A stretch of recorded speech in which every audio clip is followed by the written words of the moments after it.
The car dealership was buzzing with shiny cars and loud salespeople. Emily stood in the middle, her hands shaking, her face red as a tomato. Before we begin the story, comment below where you're watching from. Enjoy the story. Please subscribe to my channel for more sweet videos like this. Let the story continue. The salesman, a tall man with a greasy smile, laughed so loud it echoed off the glass walls. You? Buy a car like this? Sweetheart, this is a luxury sedan, not a toy for broke girls. The crowd around her snickered, their eyes like daggers. Emily's simple jeans and old sneakers felt like they were screaming, "You don't belong here." She clutched her purse, her only nice one, and tried to speak. "I have money," she stammered, but her voice was small, like a mouse in a storm. The salesman leaned closer, his breath smelling like coffee. "Oh, please, you couldn't afford the hubcaps on this car." The crowd roared again, and Emily's heart sank. She wanted to disappear, to melt into the shiny floor and never be seen again. Then, a low, rumbling sound cut through the noise. Heads turned.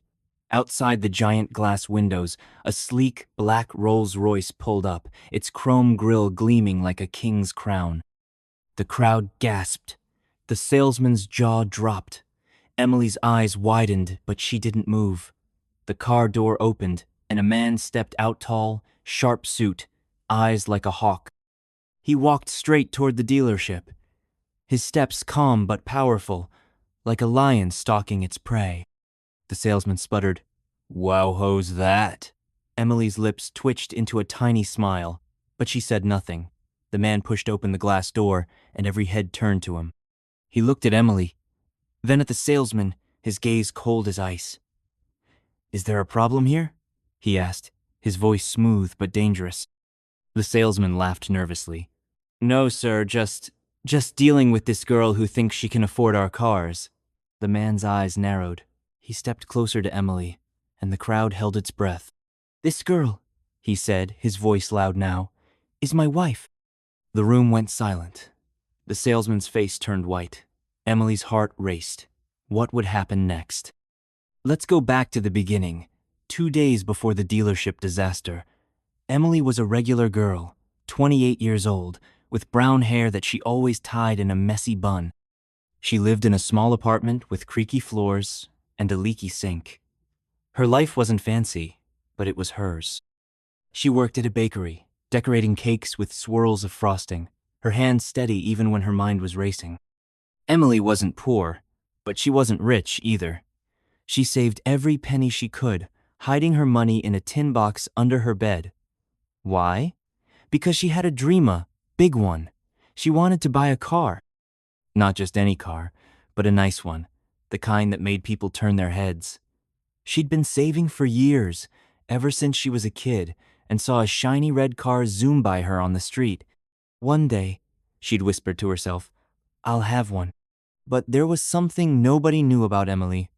Not her coworkers at the bakery, not her neighbors, not even her best friend, Lily. Emily was married, and her husband wasn't just any guy. His name was Nathan, and he was a billionaire. Yes, a real billionaire, with fancy houses, private jets, and more money than Emily could ever imagine. But Emily didn't live like a billionaire's wife. She didn't want to. When Emily met Nathan 3 years ago, she was working at a coffee shop. He came in every morning, always in a suit, always with a kind smile. He didn't act rich, though. He was quiet, polite, and left big tips. One day, he asked her out. Emily said yes, thinking it was just a date. But it turned into real love. When Nathan told her about his wealth, Emily didn't care. "I don't want your money," she told him. "I just want you." So, they made a deal. Emily would live her own life, simple and normal, while Nathan traveled the world for his business. They'd meet when they could, in secret, like a hidden treasure. Emily didn't wear a fancy ring and didn't drive a fancy car.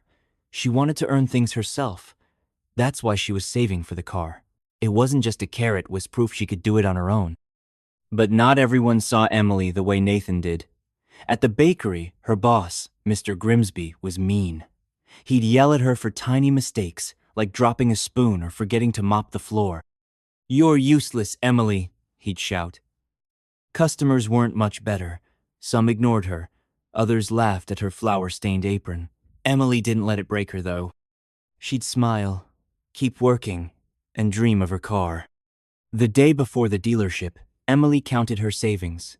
She sat on her bed, the tin box open, bills and coins spread out. $5,000, she whispered, her eyes shining. It wasn't enough for a luxury car, but it was enough for a down payment. She'd been researching cars online, and one caught her eye a sleek silver sedan at Harper's luxury dealership. It was expensive, but the website said they had payment plans. Emily could do it. She could finally make her dream come true. That night, she called Nathan. He was in London, his voice crackly over the phone. "I'm going to buy a car tomorrow," she told him, her voice bubbly. Nathan chuckled. "You sure you don't want me to get you one? I could have a Ferrari delivered by morning." Emily laughed. "No way. This is my dream, Nathan. I'm doing it myself." Nathan was quiet for a moment, then said, "I'm proud of you, Em. You're amazing." Emily went to bed with a smile, dreaming of her new car. She had no idea what was coming. The next morning, Emily woke up early. She put on her best outfit jeans, a clean white shirt, and her only nice purse. She wanted to look confident, even if her stomach was doing flips. Harper's luxury dealership was across town, in the fancy part where houses had gates and lawns bigger than her apartment. She took the bus, her tin box of savings tucked in her purse. When she walked into the dealership, her heart skipped. The cars were like jewel shiny, sleek, perfect. The silver sedan she'd seen online was right in the middle, glowing under bright lights. Emily took a deep breath and walked toward it. A salesman spotted her right away. His name tag said, Brad, and his smile was too big, like a shark's. "Hey there, little lady," Brad said, his voice loud. "You lost? The used car lot's down the street." Emily's cheeks burned, but she stood tall. "I'm here to buy a car," she said, pointing at the sedan. "That one." Brad raised an eyebrow, looking her up and down. Her jeans were clean, but they weren't designer. Her purse was nice, but it was old.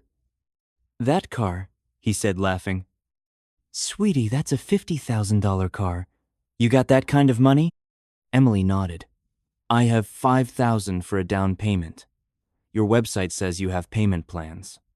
Brad's laugh got louder, and other salespeople turned to look. "A down payment? Oh, honey, this isn't a toy store. You can't just walk in with pocket change and drive off." Emily's heart sank, but she didn't back down. "I can afford the payments," she said, her voice shaking. "I've saved for years." Brad leaned closer, his eyes mean. "Look, kid, don't waste my time. People like you don't buy cars like this." He waved his hand, like shooting a fly. A few customers nearby chuckled, and Emily felt their stares like needles. She wanted to run, but her feet wouldn't move. She opened her purse, pulling out her tin box. "I have the money," she said, louder now. "I want to talk to someone else." Brad's face twisted. He grabbed the box from her hands and held it up like a trophy. This? This is your big savings? A cookie tin?" The crowd laughed harder, and Emily's eyes stung with tears. She reached for the box, but Brad held it higher. "Give it back!" she shouted, her voice cracking. Brad tossed it onto a desk, coins spilling out. "Go home, kid," he said. "You're embarrassing yourself." Nathan stood in the doorway, his suit perfect, his eyes locked on Brad. The salesman froze, the tin box still in his hand. The crowd was silent, every eye on Nathan. Emily's heart pounded. She hadn't expected him.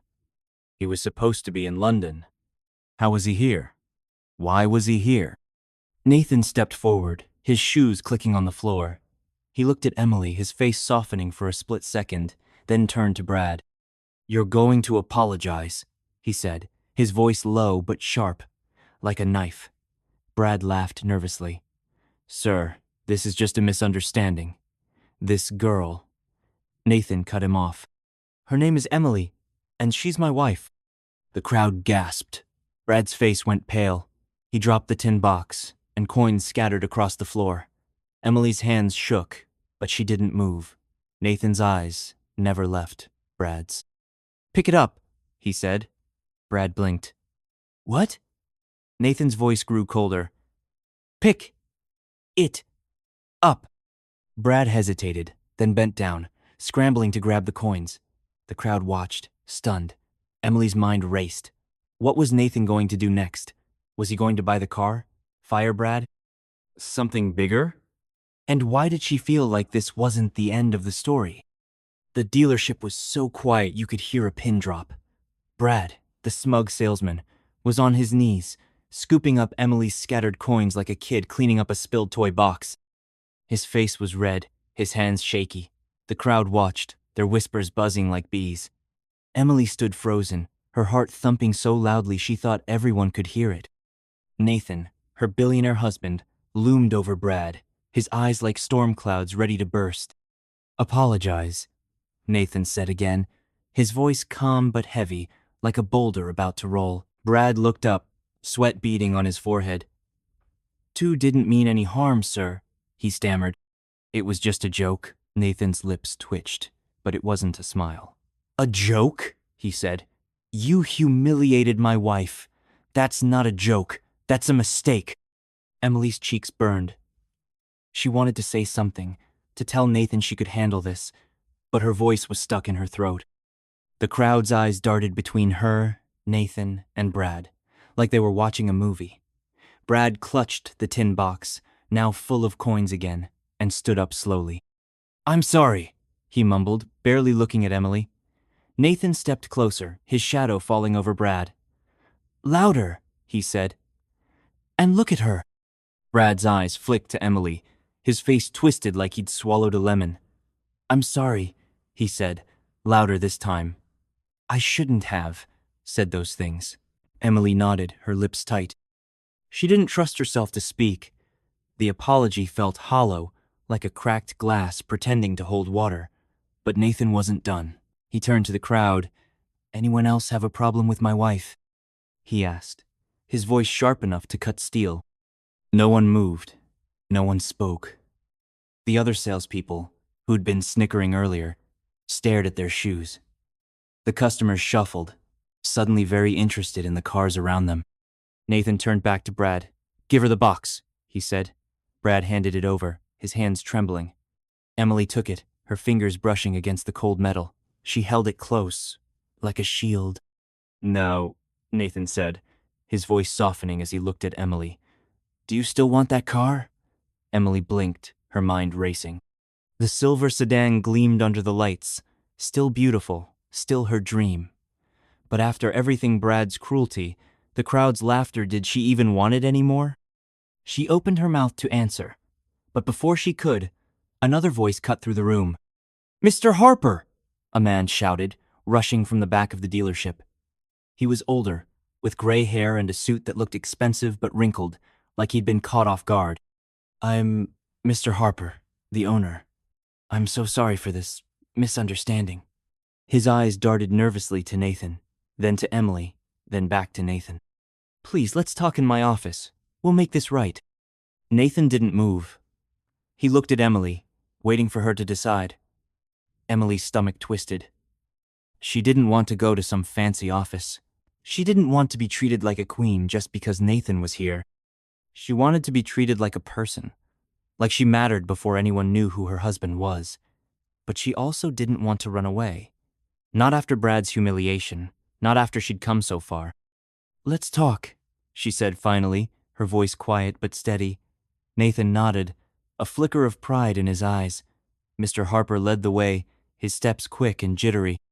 Brad stayed behind, still pale, as Nathan nodded, a flicker of pride in his eyes. Mr. Harper led the way, his steps quick and jittery. Brad stayed behind, still pale, as the crowd began to whisper again. Emily followed, clutching her tin box, with Nathan walking beside her. His presence felt like a warm blanket, but also like a spotlight. Everyone was watching. Let's rewind a bit to the morning before the dealership chaos. Emily had woken up with butterflies in her stomach, but they weren't the bad kind. They were the excited kind. the kind that fluttered when something big was about to happen. She'd spent weeks researching the silver sedan, reading reviews, watching videos, even dreaming about driving it down the highway with the windows down. It wasn't just a carrot. It was freedom, proof she could build something with her own hands. At the bakery that morning, things hadn't gone smoothly. Mr. Grimsby, her boss, was in a worse mood than usual. A customer had complained about a lopsided cake, and he'd taken it out on Emily. "You call this work?" he'd yelled, pointing at the cake she'd spent hours decorating. "You're lucky I didn't fire you." Emily bit her lip, her hands clenched behind her back. She wanted to snap back, to tell him she was the best decorator he had, but she needed the job. So, she nodded, apologized, and kept working. Her coworker, Lily, noticed her quiet mood. During their break, they sat in the back room, sipping coffee from chipped mugs. "You okay, Em?" Lily asked, her brown eyes soft. Emily forced a smile. "Yeah, just thinking about something big." Lily raised an eyebrow. "Big like what? A new job? A hot date?" Emily laughed, shaking her head. "No, nothing like that. Just a dream I've had forever." She didn't tell Lily about the car. She didn't tell her about Nathan, either. Emily was private, not because she didn't trust people, but because she liked keeping her world small and safe. Growing up, she'd learned to rely on herself. Her parents weren't around much, her mom worked 2 jobs, her dad was gone by the time she was 5. Emily had raised herself, in a way, learning to cook, clean, and save every penny she earned from babysitting or mowing lawns. That's why the car meant so much. It wasn't about showing off. It was about proving she could do something hard, something no one thought she could. When she'd told Nathan about it the night before, he'd understood. He always understood. "You're stronger than you know," he'd said over the phone, his voice warm. Emily had blushed, even though he couldn't see her. "I just want to do this on my own," she'd said, and she meant it. But now, in the dealership, with Nathan by her side and Mr. Harper scrambling to please them, Emily felt like her dream was slipping out of her control. She didn't want Nathan to swoop in and fix everything with his money. She wanted to be the one to make it happen. As they walked toward Mr. Harper's office, she glanced at the silver sedan one last time. It still sparkled, but it felt farther away than ever. Mr. Harper's office was fancy leather chairs, a big wooden desk, and a window that looked out at the shiny cars below. Emily sat down, her tin box in her lap, while Nathan stood behind her, his hands in his pockets. Mr. Harper closed the door, his smile nervous. "Mr. and Mrs.?" He started, fishing for a name. "Carter," Nathan said. Nathan and Emily Carter. Mr. Harper's eyes widened slightly, like he recognized the name. Emily wasn't surprised. Nathan's name was in the news, sometimes billionaire investor, business genius, all that stuff. She hated that part of his life, the way it made people act weird around him. Like now, with Mr. Harper practically sweating through his suit. "I'm so sorry about Brad," Mr. Harper said, his hands clasped. "He's new, overeager. He didn't mean to offend." Emily's jaw tightened. Didn't mean to offend? Brad had laughed at her, taken her money, and made her feel like nothing. Nathan's hand rested lightly on her shoulder, and she felt his strength, but also his trust. He was letting her take the lead. "I came here to buy a car," Emily said, her voice clearer now. "The silver sedan. I have $5,000 for a down payment, and I know you have payment plans." But Brad didn't even listen. He just made fun of me. "Mr. Harper nodded, his face serious. "That's unacceptable," he said. "Brad will be dealt with, and the carrot's yours. We'll work out the payments, no problem." Emily's heart lifted, but only for a second. Something felt off. Mr. Harper was being too nice, too quick to agree. Was it because of Nathan? Would he have cared if she'd come alone? Before she could say anything, Nathan spoke.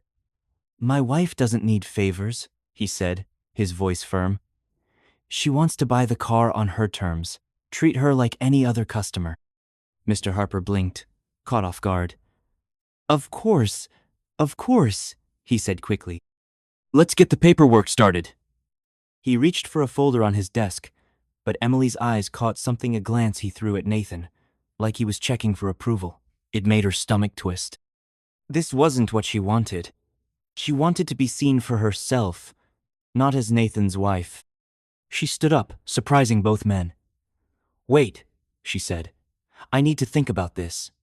Nathan raised an eyebrow, but he didn't stop her. Mr. Harper looked confused. Mrs. Carter, we can have the car ready today. Emily cut him off. I said I need to think. She turned to Nathan. Can we talk outside? Nathan nodded, and they stepped out of the office, leaving Mr. Harper stuttering behind them. Outside, the dealership was quieter now, the crowd thinner. Brad was nowhere in sight. Emily faced Nathan, her hands clutching the tin box. I don't want them to give me the car because of you, she said, her voice low but fierce. I want to earn it. Nathan's eyes softened. I know, he said. But you already have. You saved that money. You walked in here with a plan. They're the ones who messed up, not you. Emily shook her head. It doesn't feel right. Not like this. She looked at the silver sedan, still shining under the lights. Her dream was so close, but it felt wrong now, tainted by Brad's cruelty and Mr. Harper's fake kindness. Nathan was about to say something when a loud crash echoed through the dealership. Heads turned. In the corner, near a row of sports cars, a display stand had fallen, glass shattering across the floor. A young woman in a dealership uniform stood frozen, her face pale. Didn't mean to, she stammered, as another salesman stormed toward her, his face red with anger. Emily's heart skipped. She knew that look, the fear, the shame. It was the same way she'd felt when Brad humiliated her. Without thinking, she started walking toward the woman. Nathan followed, his brow furrowed. What was Emily doing? And why did this moment feel like it was about to change everything? The angry salesman loomed over the young woman, his voice booming. You clumsy idiot. That display cost thousands. The woman, whose name tag read Sarah, shrank back, her hands trembling. Emily's steps quickened. She didn't know Sarah, but she knew that feeling being small, being blamed, being laughed at. She wasn't going to let it happen again. Stop! Emily shouted, her voice cutting through the noise. The salesman turned, startled. Sarah's eyes widened. The crowd, sensing more drama, started to gather again. Nathan stood behind Emily, his face unreadable, but his presence like a wall of strength. The salesman sneered. Who are you? He demanded. Emily's heart raced, but she stood tall. Someone tired of people like you, she said. The salesman laughed, but he was nervous, his eyes flicking to Nathan. Sarah looked at Emily, confused but hopeful. What was Emily about to do? Would she stand up for Sarah? Would Nathan step in again? And what did this mean for her dream car? The dealership felt like a pressure cooker, the air thick with tension. Emily stood in front of Sarah, the young woman who'd knocked over the display, her voice still ringing from shouting, Stop! The angry salesman, whose name tag read Greg, glared at her, his face red as a fire truck. Who do you think you are, lady? He snapped, stepping closer. This doesn't concern you. Emily's heart pounded like a drum, but she didn't back down. She could feel Nathan behind her, his presence steady, but he didn't speak. He was letting her handle this, and that gave her courage. Sarah, still frozen, clutched her hands together, her eyes wide with fear and confusion. The crowd circled closer, their whispers like a swarm of buzzing insects. Emily glanced at the silver sedan in the distance, her dream car, so close yet so far. But right now, something else mattered more. It does concern me, Emily said, her voice shaking but firm. You're yelling at her for an accident. She didn't mean to break anything. You don't get to make her feel like nothing. Greg laughed, a sharp, mean sound. Oh, please. She's a klutz, and now we've got a mess to clean up. You want to pay for the damage, princess? Emily's cheeks burned. She hated being called names, but she wasn't going to let Greg win. Maybe you should have built a better display, she shot back. The crowd gasped, and a few people snickered. Greg's eyes narrowed. "You got a big mouth for someone who doesn't belong here," he said, his voice low and nasty. "Why don't you take your little tin box and get out?"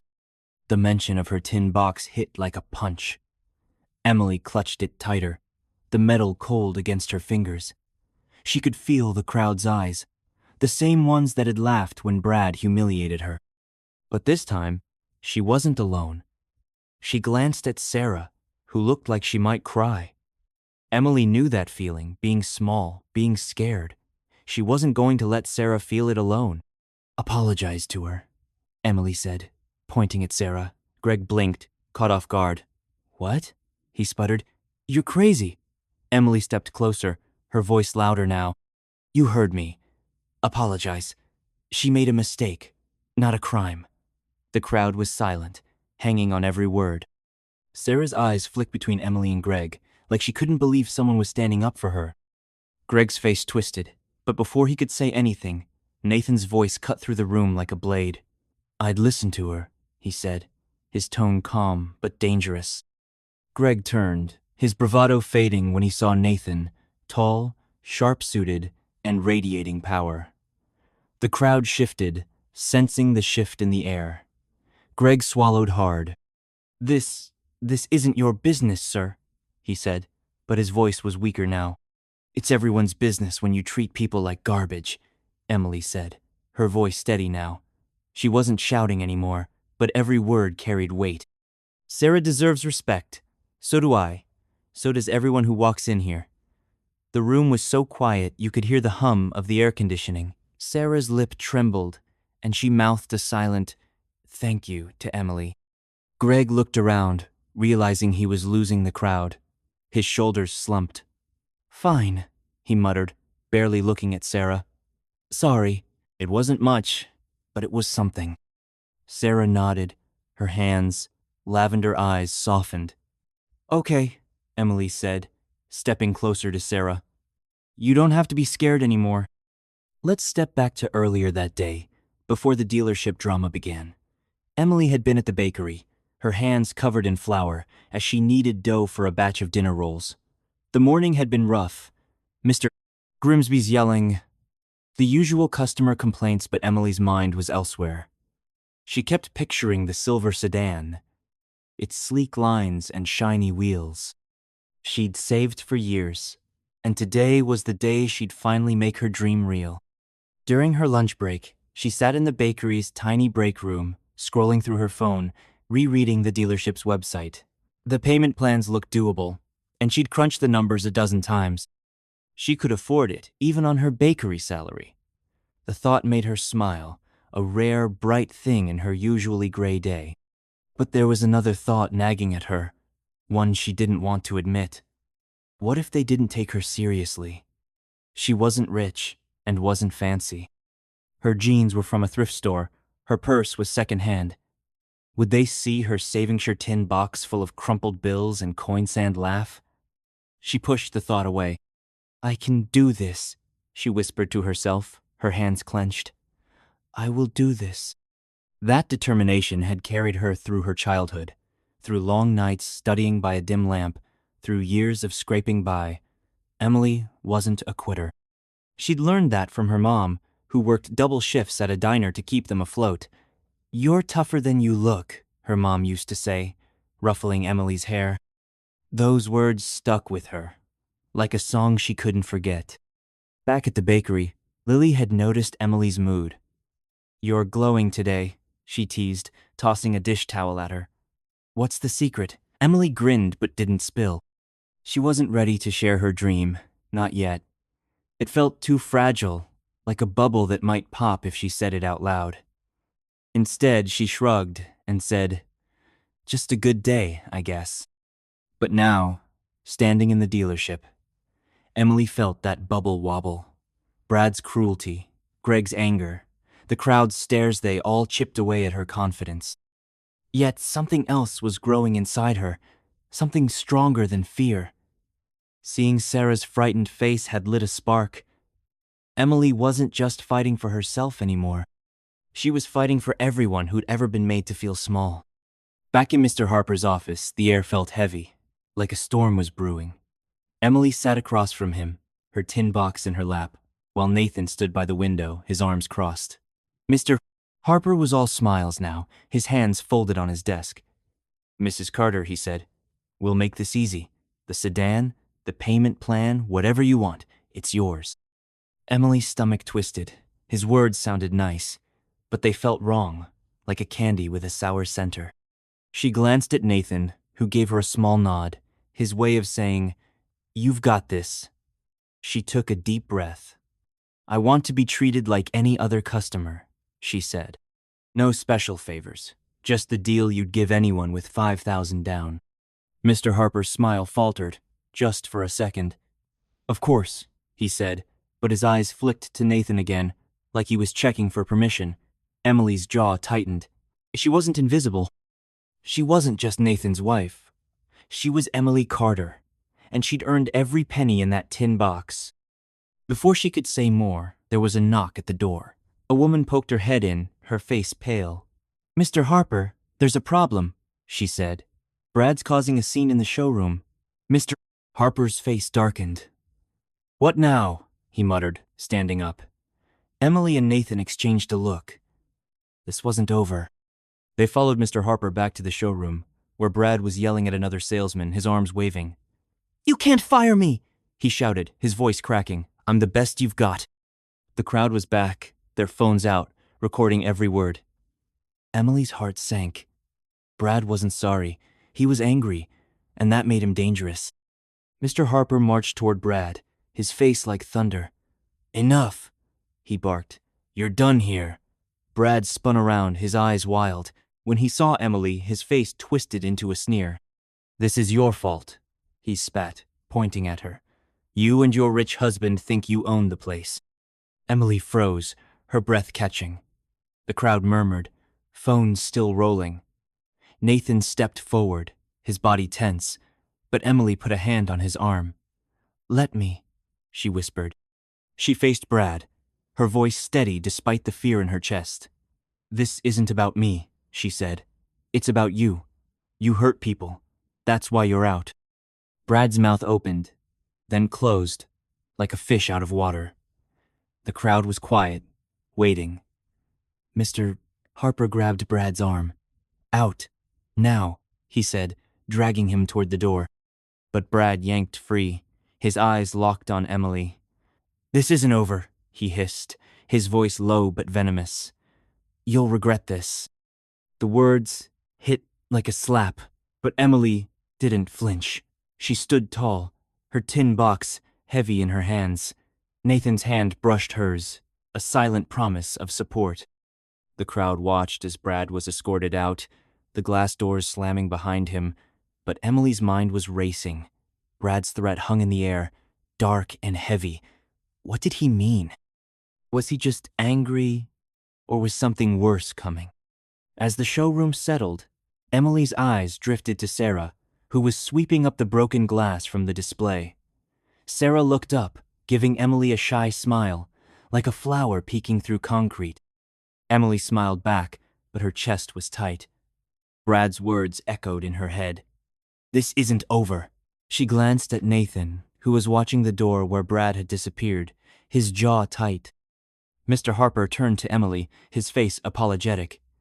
"Mrs. Carter, please, let's finish the paperwork. The car's yours." But Emily hesitated. Her dream was right there, but so was Brad's threat. And something else. Sarah's smile, the crowd's stares, the weight of her strength. Buying the car now felt like closing a book before the story was done. "I need more time," Emily said, surprising even herself. Mr. Harper blinked, confused. Nathan raised an eyebrow, but his eyes were warm, like he knew she had a plan. The crowd was still watching, their phones down but their curiosity alive. Emily looked at Sarah again, then at the silver sedan. Her dream wasn't just about a car anymore, it was about something bigger. But as she turned to leave, her phone buzzed in her purse. She pulled it out, her heart skipping when she saw the message. It was from an unknown number, short and chilling. "You'll pay for this." Emily's breath caught. Was it Brad? Someone else? And what did they want? Emily's hand shook as she stared at the text on her phone. You'll pay for this. The words felt like ice sliding down her spine. The dealership's bright lights and shiny cars seemed to fade. The crowd's murmurs a distant hum. Nathan noticed her stillness and leaned closer, his voice low. What's wrong? She turned the phone toward him, her throat tight. His eyes darkened as he read the message, his jaw clenching like a steel trap. Who sent this? He asked, his tone sharp but controlled. Emily shook her head, her voice barely a whisper. I don't know. It's not a number I recognize. Nathan's hand rested on her shoulder, warm and steady, but his gaze scanned the showroom like a hawk searching for prey. The crowd was thinning now, some customers drifting toward cars, others still sneaking glances at Emily and Nathan. Sarah, the young woman Emily had defended, was still sweeping glass in the corner, her head down, but her eyes flicking toward them. Mr. Harper, the dealership owner, approached, his face a mix of worry and forced cheer. Mrs. Carter, is everything all right? We can finalize the car deal whenever you're ready. Emily slipped her phone back into her purse, her fingers brushing the cold metal of her tin box. The silver sedan still gleamed under the lights, her dream so close she could almost touch it. But the text in Brad's earlier threat, "This isn't over," made her stomach churn. Buying the car now felt like stepping into a trap she couldn't see. I need a little more time, Emily said, her voice firmer than she felt. Mr. Harper's smile twitched, but he nodded. Of course. Take all the time you need. His eyes darted to Nathan, as if seeking approval, and Emily's jaw tightened. She hated that people looked past her, assuming Nathan was the one in charge, but she pushed the feeling down. There were bigger problems now. Nathan guided her toward the glass doors, his hand light on her back. Let's get some air, he said softly. Emily nodded, grateful for the chance to escape the showroom's suffocating stares. As they stepped outside, the cool evening air hit her face, sharp and refreshing. The Rolls-Royce sat parked nearby, its black paint gleaming like a panther in the dusk. A few passers-by gawked, but Emily barely noticed. Her mind was on the text, on Brad, on the uneasy feeling that something was coming. Do you think it's him? She asked, her voice low. Brad? Nathan's eyes narrowed, his fingers tapping against his phone as he typed something quickly. Maybe, he said. But we're not taking chances. I'm having my team trace the number. Emily's heart skipped. Nathan's team meant private investigators, security experts, people who could find answers faster than the police. It was a reminder of his world, vast, powerful, and so different from hers. She looked down at her tin box, the weight of her savings grounding her. I don't want to run from this, she said, more to herself than to Nathan. I came here to buy a car, to prove I could do it. I'm not letting some bully scare me away. Nathan's lips curved into a small, proud smile. I know, he said. And you don't have to do this alone. We're a team, Em. His words warmed her, but they also stung. She loved Nathan, loved their secret life together, but she'd always prided herself on standing on her own. Relying on him now was money. His power felt like giving up a piece of herself. Before she could respond, her phone buzzed again. Her breath caught as she pulled it out, Nathan leaning close. Another text from the same unknown number. Check your car. You're not as safe as you think. Emily's eyes widened. My car? She whispered. She didn't own a car yet. That was the whole point of coming to the dealership. Did they mean the bus she'd taken? Or something else? Nathan's face hardened. Stay here, he said, starting toward the Rolls-Royce. But Emily grabbed his arm. No, she said, her voice fierce. If this is about me, I'm not hiding. Nathan hesitated, then nodded, his eyes searching hers. Together, they walked to the Rolls-Royce, the dealership's glass walls reflecting their every move. The car looked untouched, its sleek surface flawless.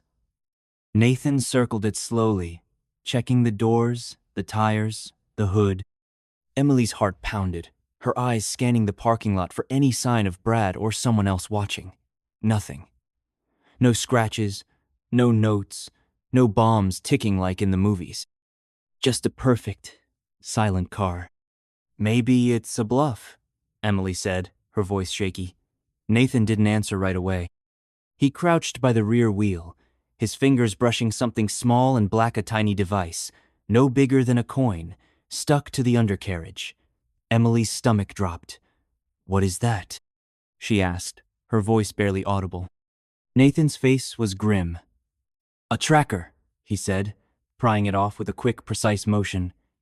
He held it up, the device glinting in the fading light. "Someone's been watching us." Emily's knees wobbled, but she forced herself to stay upright. A tracker? In Nathan's car? This wasn't just about her anymore. This was bigger, darker than she'd imagined. Let's go back a few hours, before the texts and the tracker, to the moment Emily stepped off the bus and walked toward Harper's luxury dealership. Her heart had been full of hope, her tin box heavy with years of sacrifice. She'd worn her best outfit jeans, a white shirt, her only nice purse, hoping it would make her feel confident. But deep down, she'd known it wouldn't be enough. Not in a place like this, where money screamed louder than words. At the bakery that morning, she'd faced the usual chaos. Mr. Grimsby had been extra grumpy, snapping at her for a smudge on a cupcake. "You're distracted, Emily," he barked. "Get your head in the game." She nodded, her hands steady as she piped frosting, but her mind was already at the dealership. She could almost feel the steering wheel of the silver sedan and hear the hum of its engine. It was her ticket to something bigger, a life, where she wasn't just the quiet girl in the apron. Lily, her co-worker, had tried to cheer her up during their break. "You look like you're planning a jailbreak," she'd teased, tossing a sugar packet at Emily. Emily had laughed, but she hadn't shared her secret. Not because she didn't trust Lily, but because the dream felt too big, too personal. She'd spent her whole life building walls around her hopes, keeping them safe from the world's sharp edges. Growing up, Emily had learned to be tough. Her mom's long hours at the diner meant Emily was often alone, cooking mac and cheese for dinner at age 10, doing her homework by flashlight when the power went out. She didn't complain. She didn't cry. She saved her tears for the rare moments when no one could see. That strength had carried her through high school, through her first job, through the day she met Nathan and realized love didn't have to mean losing herself.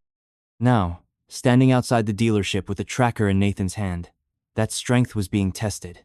The text messages weren't just a prank, they were a threat, and the tracker proved someone was serious. Emily's mind raced. Was it Brad? Out for revenge? Or someone else? Someone who knew Nathan's wealth and saw Emily as a weak link? She didn't know, but she wasn't going to let fear win. Nathan slipped the tracker into his pocket, his eyes scanning the parking lot. "We need to get out of here," he said, his voice low. "My team will handle this, but we're not safe standing around."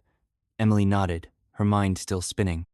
She glanced back at the dealership, where Sarah was now stacking brochures near the broken display, her movements quick and nervous. Emily's heart tugged. Sarah had been kind, grateful, and Emily couldn't just leave her in this mess. "Wait," Emily said, turning to Nathan. "I need to talk to Sarah first." Nathan raised an eyebrow, but he didn't argue. "Make it quick," he said, his hand hovering near his phone, ready to call his security team. Emily walked back inside, the glass doors hissing shut behind her. The showroom was quieter now, the crowd mostly gone, but Mr. Harper spotted her and hurried over. "Mrs. Carter, have you decided about the car?" he asked, his smile too eager. "Not yet," Emily said, her tone clipped. She moved past him, heading straight for Sarah. The young woman looked up, startled, her broom still in hand. "Sarah," Emily said softly, "can we talk for a second?" Sarah nodded, setting the broom aside. Her eyes were wary, but there was a spark of trust there, like a candle in a dark room. "I just wanted to check on you," Emily said. "After everything."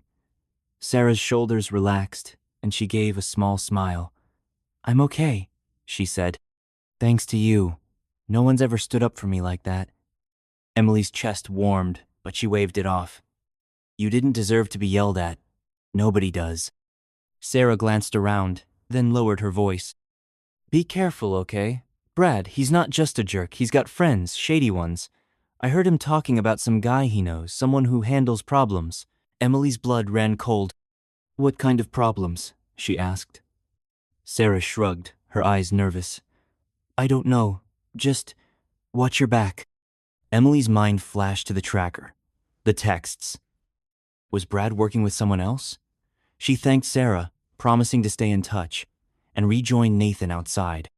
He was on the phone, his voice low and urgent, but he hung up when he saw her. My team's on the tracker, he said. They'll find out who planted it, but we need to move. Now. Emily nodded, but her eyes drifted to the silver sedan one last time. Her dream was still there, but it felt different now, tangled up in threats and secrets. As they climbed into the Rolls-Royce, she made a decision. She wasn't giving up, not on the car, not on herself, but she was going to do this her way. Not Brad's, not Mr. Harper's, not even Nathan's. She'd find out who was behind the texts, and she'd face them head on. As the Rolls-Royce pulled away, Emily's phone buzzed again. Her heart stopped as she opened the message. It was a photo, this timey, blurry shot of her and Nathan standing by the car, taken just minutes ago. Below it, a single word. Soon. Emily's breath caught in her throat, the photo burning into her mind. Someone had been watching them, close enough to snap a picture without being seen. Nathan grabbed the phone, his face like stone as he studied the image. They're here, he said, his voice low and dangerous. He floored the gas, the Rolls-Royce roaring as it sped out of the parking lot. Emily's hands shook, but she forced herself to think. The texts, the tracker, the photo, wasn't just Brad. Someone else was pulling the strings. Someone who knew Nathan's car, knew Emily's every move. Her eyes flicked to the side mirror, searching for a tail, but the road behind them was empty. Or was it? Nathan's phone rang, and he answered it with a single word. Talk. A man's voice came through, clipped and professional. Trackers from a low-end supplier, sold online. No prints. We're pulling local cameras now. Nathan's grip tightened on the wheel. Find them, he said, then hung up. Emily looked at him, her voice steady despite the fear clawing at her chest. What do we do now? Nathan's eyes met hers, fierce but calm. We fight back, he said. But first, we get you safe. The car sped through the city, the lights blurring past, but Emily's mind was on the photo. Who was watching? What did they want? And how far would they go to get it?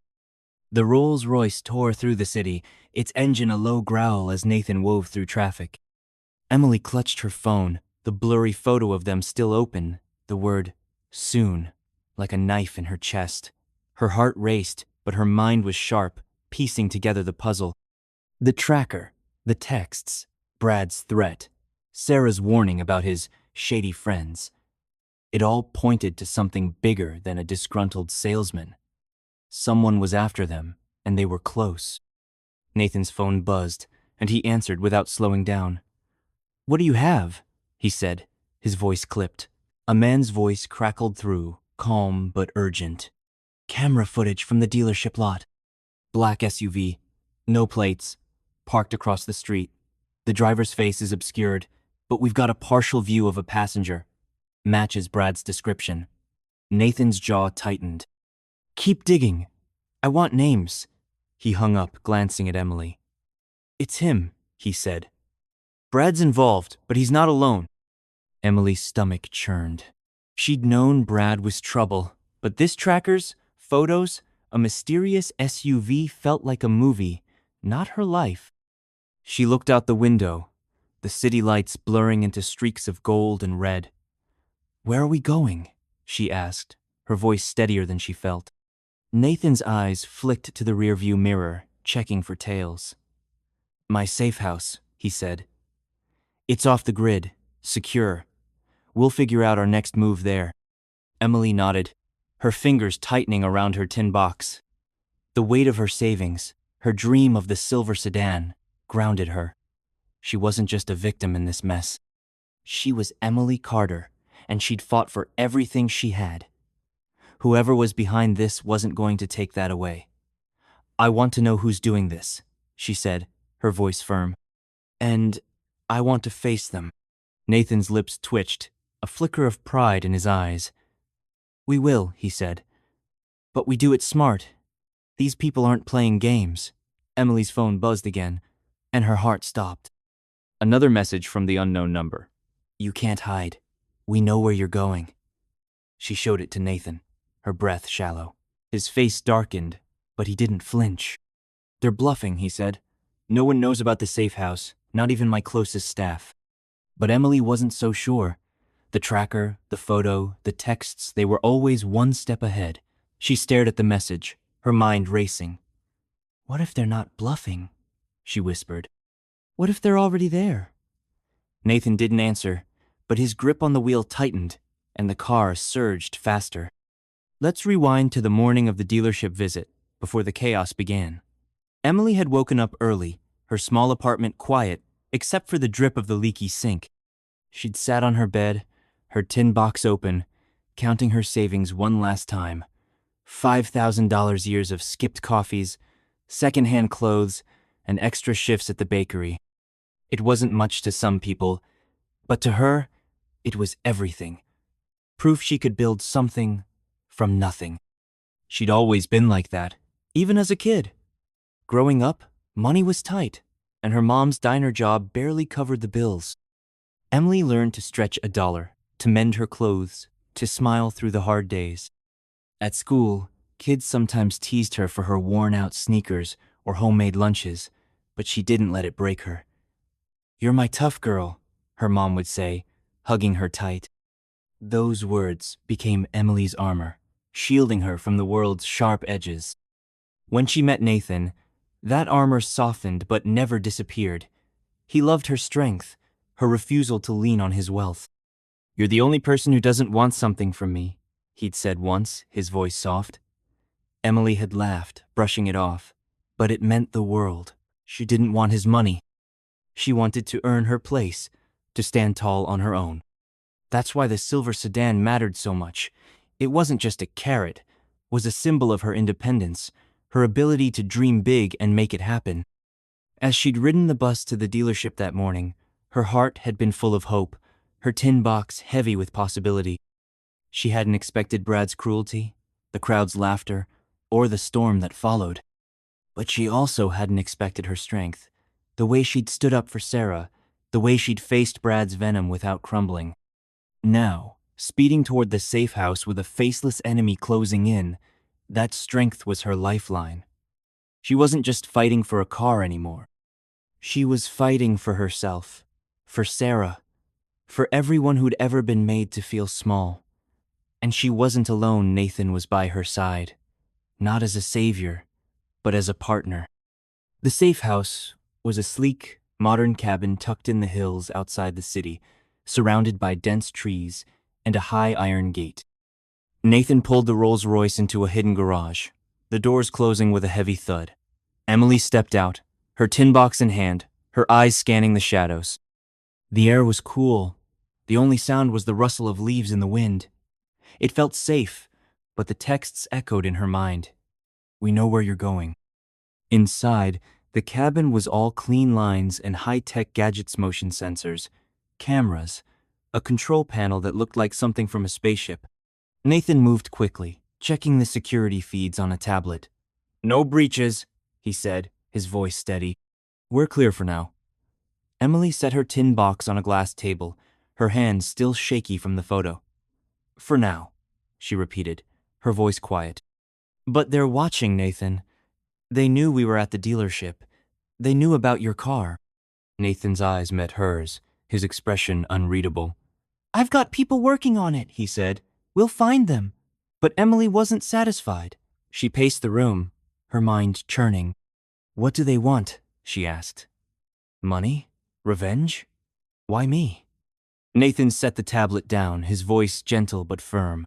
It's not just you, Em. It's us. My wealth makes us a target. Always has. Emily's chest tightened. She'd known that, deep down, but hearing it out loud hurt. Her simple life, her bakery job, her tin box, Her dream car had been hers, separate from Nathan's world. Now it was tangled up in his, caught in a web of danger she hadn't asked for. "I didn't sign up for this," she said, her voice breaking. Nathan stepped closer, his hand brushing her arm. "I know," he said, "and I'm sorry, but we'll get through it. Together." Before Emily could respond, an alarm blared, red lights flashing on the control panel. Nathan spun toward it, his body tense. "Perimeter breach," he said, pulling up the camera feeds. Emily's heart stopped as she saw a black SUV, just like the one from the dealership, parked at the edge of the property. Two figures climbed out, their faces hidden by hoods. One carried a crowbar, the other something that glinted like a gun. Emily's breath caught. "They found us," she whispered. Nathan's hand went to a drawer, pulling out a small pistol. "Stay here," he said, but Emily shook her head. "No," she said, her voice fierce. "This is my fight too." Nathan hesitated, then nodded, handing her a phone. "Call my team. Tell them we need backup. Now." Emily's fingers flew over the phone, her voice steady as she relayed the situation. The team was 10 minutes out too long. Outside, the figures were moving closer, their shapes flickering on the cameras. Nathan locked the doors, his eyes scanning the feeds. "They're testing the gate," he said. "We've got time, but not much." Emily's mind raced. She wasn't a fighter and wasn't trained for this. But she was tough, and she was done running. She grabbed her tin box, an idea forming. "What if we distract them?" she said. Nathan raised an eyebrow. "Distract them how?" Emily opened the box, pulling out a handful of coins. "They want us scared," she said. "Let's make them think we're not." She explained her plan simple, risky, but bold. Nathan's eyes lit up, a mix of worry and admiration. "You're crazy," he said, but there was a smile in his voice. "Let's do it." They moved fast, setting up the distraction. Emily tossed coins into the motion sensors near the gate, triggering false alarms to confuse the intruders.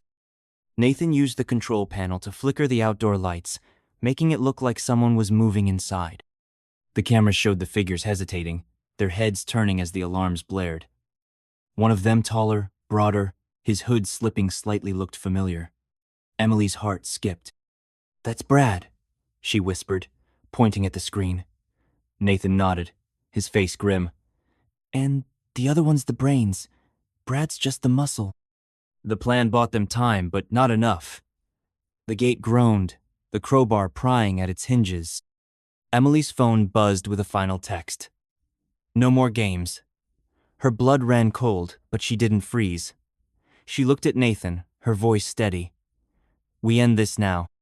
The gate gave way with a screech, and the two figures slipped onto the property, their shapes darting through the trees. Nathan guided Emily to a reinforced room at the back of the cabin, its walls lined with monitors. "Backup's almost here," he said, checking the pistol. "We just need to hold them off."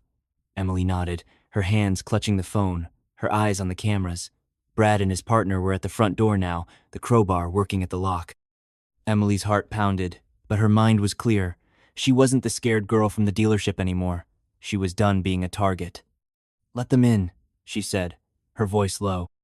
Nathan turned, startled. "What?" Emily met his eyes, her resolve like steel. "Let them think they've won. Then we take them by surprise." Nathan hesitated, then nodded, trusting her. He disabled the front door's lock remotely, the click echoing through the cabin. The door creaked open, and Brad's voice carried inside, smug and sharp. "Told you they'd run," he said. "Rich guy's probably hiding under the bed." The other man's voice was colder, unfamiliar. "Find the girl. She's the leverage." Emily's skin prickled, but she stayed calm. She and Nathan crouched behind a heavy table, the monitors showing Brad and his partner moving through the living room, their steps cautious but confident. Emily's distraction had worked. They thought the cabin was empty. She whispered to Nathan, "Now." Nathan sprang up, pistol raised, his voice like thunder. "Drop it!" Brad froze, the crowbar clattering to the floor. The other man spun, his gun glinting, but Emily was faster. She hurled her tin box, years of savings and dreams straight at his hand. The box hit with a thud, the gun flying from his grip. Coins spilled across the floor, a glittering chaos. Brad lunged at Nathan, but Nathan was ready, dodging and pinning him to the wall. Emily grabbed the fallen gun, her hands shaking but steady enough to aim. "Don't move," she said to the second man, who was clutching his wrist, his hood falling to reveal a sharp-faced stranger with cold eyes. "Who are you?" she demanded. The man sneered, but his voice was tight. "You're in over your head, sweetheart. You think this ends here?" Before Emily could respond, sirens wailed outside Nathan's team, right on time. The man's face fell, and Brad slumped, defeated. Nathan tied their hands with zip ties from a drawer, his movements swift and precise. Emily lowered the gun, her breath ragged. The cabin filled with security guards, their voices sharp as they secured Brad and his partner. Nathan pulled Emily close, his arms strong around her. "You okay?" he asked, his voice soft. She nodded, her eyes on the scattered coins, her tin box dented but intact. "Yeah," she said. "I'm okay." The next morning, Emily and Nathan sat in the dealership's showroom, the silver sedan gleaming before them. Brad and his partner, a lowlife, hired by a rival of Nathan, were in custody, their scheme unraveled. The texts, the tracker, the SUV had been a plan to scare Emily, to use her as leverage against Nathan's business empire. But they'd underestimated her. Mr. Harper, humbled and apologetic, handed Emily the keys. "No down payment," he said, his voice earnest. "After everything, it's the least we can do." Emily hesitated, then shook her head. "I'll pay," she said, opening her tin box, now refilled with her savings. "5,000 down, like I planned." Nathan smiled, proud, as she signed the papers. Sarah, now promoted to sales assistant, beamed as she handed Emily the paperwork. "You're amazing," she whispered. Emily grinned, feeling lighter than she had in years. The car was hers, earned on her terms, but it was more than that. She'd faced her fears, stood up to bullies, and protected what mattered most. As they drove the sedan out of the lot, Nathan in the passenger seat, Emily glanced at him. "What's next?" she asked, her voice bright. He laughed, his hand resting on hers. "Whatever you want, Em. The world's yours." She smiled, the open road ahead, her dream car humming beneath her. She'd won not just the car, but herself.